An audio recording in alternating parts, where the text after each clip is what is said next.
And now, our feature presentation. Greetings, brothers and sisters. Today, this video, I'm going to do a particular note that I was working with, that I actually did on Facebook. And I've had a few people make suggestions that I should put this on my YouTube channel. So this is what I'm going to do. And I'm just going to read the note exactly how I typed it out on Facebook. Assalamu alaikum, brothers and sisters. Before I get into the meat of this particular note, I want to share a short story with you as to why I have always wanted to tackle this particular holiday and look a little deeper into it. Sometime last year, while on a detail in Los Angeles with a few fellow FOI, we had to take care of a little business in Hollywood. All of a sudden, this Jewish man walks up to us and says, "Are you gentlemen with Farrakhan?" We acknowledged this fact, and to make a long story short, before he left us, he said, "Do you guys want to know why we invented Christmas?" We answered him yes, and he said somebody has to pay the bills. In this particular note, I'm going to reference the book Symbolism, Holidays, Myths, and Signs by Imam Al-Uddin Shabazz, and multiple sources from the most honorable and humble Elijah Muhammad. Christmas. Christmas is the major so-called holiday in America, and it is the most paganistic. In the minds of most Christians is the assumption that Christmas commemorates the birth of the infant Jesus at a certain place, time, hour. It is perhaps well known that the exact time of said event is not a matter of historical record, but it's a hidden fact kept in the dark background of silence, that the cited event itself is dubious at best. The 25th day of December is accepted now as the date of the super birth, but such has not always been the case. What date was accepted before? Why was it changed? Who was it decreed such change? In the case of a festival of such importance and prominence as Christmas, to Christians, it is a thing of no light insignificance that the church leaders keep from its people the simple and singular fact that the early Christians celebrated the birth of Jesus for over the first 3.5 centuries on March 25th. It is historically established that the day and date of Christmas event was not originally a Christian institution, but was an accommodation of Christian practice to pagan observance.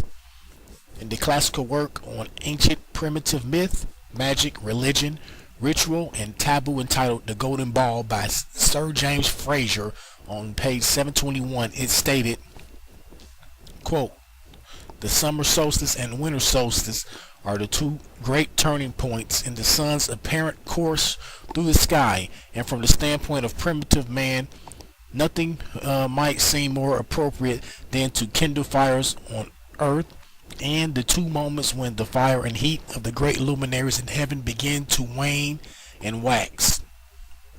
Our Christmas festival is nothing but a continuation under the Christian name of this old solar festivity, for the ecclesiastical authority saw fit, in the end of the 3rd or the beginning of the 4th century, arbitrarily to transfer the nativity of Christ from the 6th of January to the 25th of December, for the purpose of diverting to their Lord the worship which the heathen had hereto paid on the day to the sun," unquote.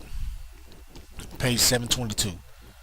December 25th was originally conceived as the birth of other sun god, and originally January 6th was believed to have been the birthday of the Son of God. It was via a papal decree that the two events became one, with the latter being superimposed on the former. The pagan belief of the birth of the sun god was changed in name only to become the birth of the Son, S-O-N God. The 6th of January is a very important date to understand. Between December 25th and January the 6th is a period of 12 days. The number 12 has a profound symbolic meaning. In the Christian world, Epiphany is the 6th of January. It was not until 1840 that the first Christmas tree was brought to England from Germany by Prince Albert. soon after his marriage to Queen Victoria. Father Christmas or Santa Claus also appeared in Britain in the last century and started to fill stockings around 1850. There is no record of flesh of turkeys being eaten in England until 400 years ago. And the first collection of carols or nativity hymns was printed a little earlier in 1521. Christmas cards were first commercially printed in 1946. Inside the Catholic Encyclopedia, 1911 edition, the Encyclopedia Britannica, 1946 edition, the New Scoff Herzog Encyclopedia of Religious Knowledge, all bear witness that Christmas is not Christian in its root, but for brevity purposes, I won't post the quotes from the above encyclopedias above. According to history, it started with Nimrod, and the name Nimrod in Hebrew is derived from marad, meaning he rebelled. Nimrod married his mother, and after his death, his wife/mother propagated the evil doctrine of the survival of Nimrod as a spirit being. She claimed a full-grown evergreen tree sprang overnight from a dead tree stump, which symbolized the springing forth unto new life of the dead Nimrod. She claimed on December 25th, his birthday, he would leave gifts under the tree. This is the real origin of the Christmas tree. Now let's see what the Honorable Elijah Muhammad says on Nimrod. Nimrod married his mother, Esther, when Moses Musa was sent to the devils 4,000 years ago. This meant the end of the black man's power to keep them in their boundaries of Europe. This brought them out of the caves, putting them on the road to conquest of Asia. Black, brown, red, and yellow man. Nimrod would go into Asia, robbing the brothers of their wealth. Using his unlike attracting power, he was able to steal and divide the brothers. The cross originated as a symbol meaning death in dividing the four brothers, so that Nimrod could rule. The cross is used in most European nations today in their flag in the same form.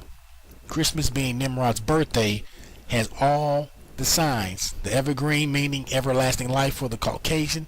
The ornament signifies all the riches and pretty things that the black man has. The star on top of the tree meaning the devil's brain as being powerful enough to keep the black man divided. Or in the cross, Santa Claus is a symbol of Nimrod bringing gifts back to Europe from Asia. A pagan religion was adopted by the Jews in Judaism. They didn't want the black man's religion, Islam, nor would they accept the yellow man's religion, Buddhism. The white man had to invent himself a religion that would fit his nature. For his being evil, his religion had to be flexible enough to allow him to practice his evil and worship statues, drink blood, wine, eat body, flesh, etc. Muhammad Speaks article on Nimrod. Also see pages 178 and 179 of Our Savior Has Arrived.